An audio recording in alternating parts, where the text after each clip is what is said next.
కేసీఆర్ పాలన పోగొట్టడం వీళ్ళందరి పాత్ర ఎంత పెద్దది. కేసీఆర్ ఉండాలని నేను అంటలా, కానీ తెలంగాణ కేసీఆర్ తప్పితే ఇంకో మార్గం లేదంటున్నాను నేను. ఎందుకంటే మెరుగైన వాళ్ళు ఎవరు ఉన్నారు చెప్పండి. ఇప్పుడు ప్రజలే భావిస్తున్నారు కదా.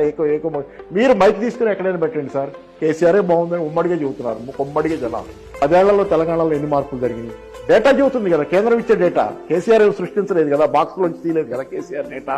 కేసీఆర్ కిట్ లోంచి తీసివ్వలేదు కదా కేసీఆర్ డేటా. మీకు కేంద్రం ఇస్తుంది కదా, ఆర్బీఐ ఇస్తుంది కదా. పర్ క్యాపిటల్ ఎంత ఇన్కమ్ ఎంత పెరిగింది తెలంగాణలో? 1,24,25,000 కోట్ల రూపాయల నుంచి 3,50,000 కోట్లకి పర్ క్యాపిటల్ పెంచిందేమో తెలంగాణది. క్యాపెక్స్ ఎలా పెట్టాడు? క్యాపెక్స్ లో ఎంత ఖర్చు పెట్టారు? ఆస్తుల అభివృద్ధికి ఎంత ఖర్చు పెట్టాడు?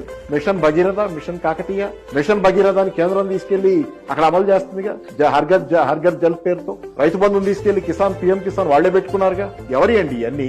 రైతు బంధు దేశంలో ఉందా అంత ముందు? కేసీఆర్ లేక ముందు పీఎం కిసాన్ చేసి పెట్టుకుని ఒక ఎలక్షన్ కూడా ఉపయోగించుకుని గెలిచారు కదా. 10 ఏళ్లు పచ్చకుండా బట్టేగా మహబూబ్ నగర్ నుంచి వలస ఆగి బయట రాష్ట్రాల నుంచి ఇక్కడికి వలస వచ్చే పరిస్థితి. తెలంగాణ నుంచి వలసలు పోవటం ఆగిపోయింది, బయట నుంచి ఇక్కడికి వలసలు వచ్చేది. ఇవన్నీ మనకు కనపట్టలేదా? కేసీఆర్ ని నేను ఎందుకు గొప్పవాడని అనకూడదు చెప్పండి. ఒకటి, వీళ్ళందరి మధ్యలో కేసీఆర్ గొప్పవాడు కాక ఏమవుతాడు? జనంలో తెలియదే వేవ్. కేసీఆర్ ఏంటో మళ్ళీ చెబుతున్నా, కేసీఆర్ కొన్ని లోపాలు, చంద్రుడికి మాత్రం ఉన్నట్టు కేసీఆర్ కి లోపాలు ఉండొచ్చు, కానీ కేసీఆర్ లేకపోతే తెలంగాణ ఏమవుతుంది? జనం గుర్తించారు. కేసీఆర్ తెలంగాణకి ఏకైక దిక్కు. అలా కాకుండా ఇంకో ప్రత్యామ్నాయం మెరుగైంది ఉంటే నేను కూడా అక్కడ ఉండేవాడిని.